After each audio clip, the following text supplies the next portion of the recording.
when you look at how is it that we can have a different type of usage where we can make it a destination place for the Bronx, just like Yankee Stadium, just like the center, in the center of the Bronx, the Crotona Park, where we're going to have a tennis stadium there with the New York Junior Tennis League.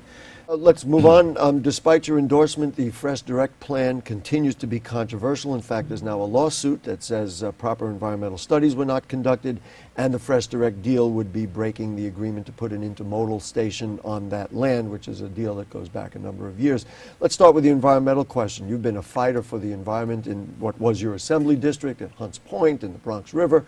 One would think you would want to be more cautious than less cautious when approving a industrial site in the South Bronx. Well, that site had a study done a number of years ago. I have heard the community's concerns as it pertains to the environment, particularly truck traffic. That's the reason why in our MOU we put in a stipulation to have Fresh Direct purchase all electric vehicles, trucks from Smith Electric, which moved their outfit from Missouri to the Bronx. They've agreed that over the next 5 years their entire fleet would either be all electric or it would be natural gas trucks. So I think we're addressing environmental issues with that in that regard.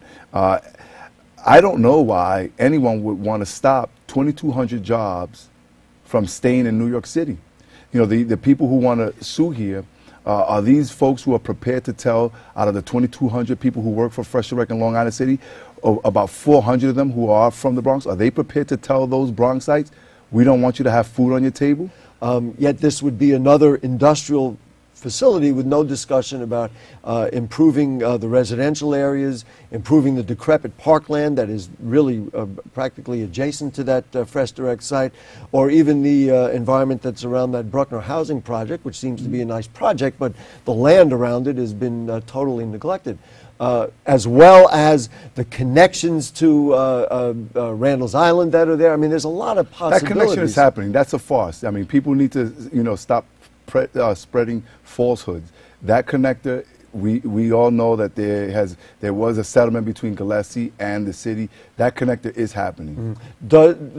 So again, back to my original point, as in terms of improving the areas, kind of giving a reason for why that area was downzoned, here we are putting another industrial facility rather than saying, well, let's create parkland or do something else. Well, the actual site hasn't been downzoned, right? So no, the site has not. All right. I said it was the area. All right.